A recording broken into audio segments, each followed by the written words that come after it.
Thanks for joining us for 5 on 5. I'm Joe Sullivan, pleased to be joined by Republican candidate for governor Christine Drazan. Thanks for being here. Thanks for having me, Joe. You were born in Klamath Falls, graduated from Eagle Point High School, so you're no stranger to Southern Oregon.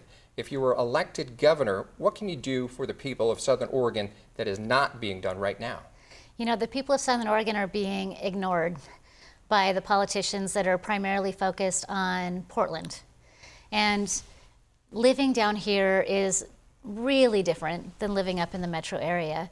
And the most important thing to recognize is that the struggles that happen down here are in fact connected to our economy. They're connected to wildfires. They're connected, all the same issues for homelessness and drugs certainly affect the entire state. But when you're this far from the Portland International Airport, when you're this far from the Port of Portland, when you're this far from the urban core, you need to have people that are really paying attention to what's happening locally in your own community. And so it is important that our next governor absolutely pays attention to the unique needs of Southern Oregon. And this is where I'm from. These are my roots. This is where my family is from, and I love it down here.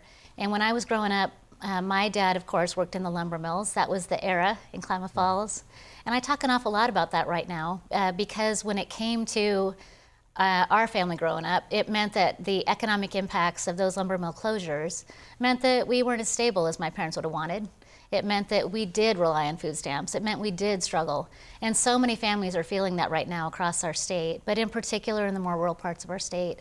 And I know what it's like to live that life, and I will be a governor that serves all parts of the state, but in particular, Southern Oregon has a special place in my heart. In 2022, you lost by a close margin to Tina Kotek. Why are you running again? Because nothing's changed in Oregon. Oregon itself deserved to have leaders that solved the problems that we were facing in 2022, and instead they've just gotten worse. Whether or not you're talking about safety, whether or not you're talking about, as we just were, our economy, all of the metrics across our state are the same, and it's just not good enough. Our elections are an opportunity for Oregonians to say, we want better. We deserve better. We want our family to be able to afford to live here. We want our kids to safely be able to walk to school. We want to be able to use our parks. All of those things have been ignored under Tina Kotek's leadership.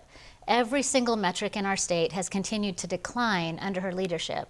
And it's time for Oregonians to be able to stand up and say, we want leaders that listen to us. And I will be that leader for the state of Oregon. The last time a Republican was elected governor, you're well aware, it was a long time ago. You were 10 years old. How do you get the votes out of Portland to win this election? I think the thing that Oregonians have to know is that this election is in their hands. It's not in the hands of political pundits. It certainly has nothing to do with statistics from the past. Every election is an opportunity to chart a new course. And in this election, I'm asking Oregonians to stand with me and fight for the future of our state. It's not about partisanship. It's not about what Republicans have achieved in the past. It's about what Oregonians want for themselves. It's what Oregonians want for their own future. And when we talk about party labels, too often people feel immediately divided. And what's true, what I have learned, what I have come to really appreciate as I've traveled the state, is that Oregonians have so much more in common than party labels will allow us to recognize. We all want better for our families. We all want to be safe. We all want to be able to afford to live here. Those are not partisan issues. You know, they always say there's no party in a pothole. You know, if you're going to have bad roads affect everybody the same. We have got to start to act like these are shared problems and that our solutions can be met together. Recently, President Trump said he was going to end mail-in voting. How do you feel about ending mail-in voting? I believe that Oregonians should have an opportunity to vote on that themselves. I know there's an initiative petition that's circulating right now to bring that issue to Oregonians themselves. I mean, he doesn't have the ability to end mail-in voting for state races. He certainly does for federal races, and that would be complicated and expensive for us. So Oregonians adopted vote by mail ourselves. The legislature enacted it, and I think that if we reverse course there, that Oregonians should be the one to do that. All right, we're going to take a quick break and be right back with part 2 of our 5 on 5. Stay with us.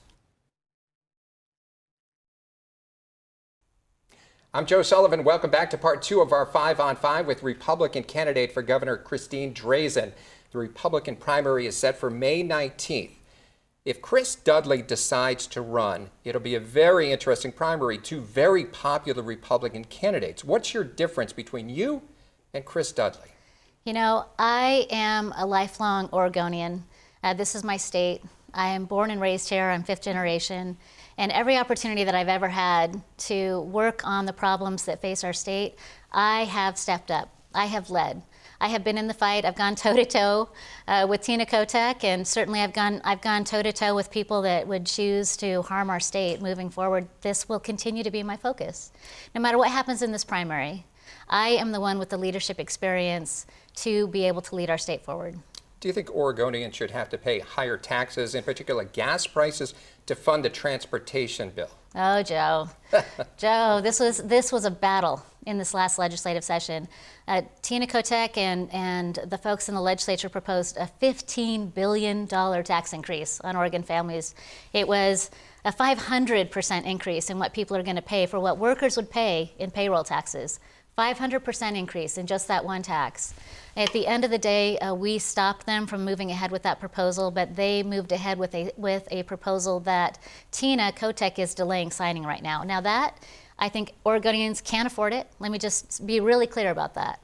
The taxes that are being proposed right now by Tina Kotek, Oregon families don't like it, and they can't afford it, and if they have the opportunity to vote on it, they will vote it down, which is why she is dragging her feet. It's why she's not signing the bill, because she is trying to disenfranchise Oregonians today. She doesn't respect them enough to let them weigh in on her signature gas tax, and she thinks that if she drags her feet, that will not be put to the voters, and I think that that's wrong. We have about a minute left. Is there anything else you'd like our viewers to know about? I think it's really important that Oregonians participate in this election.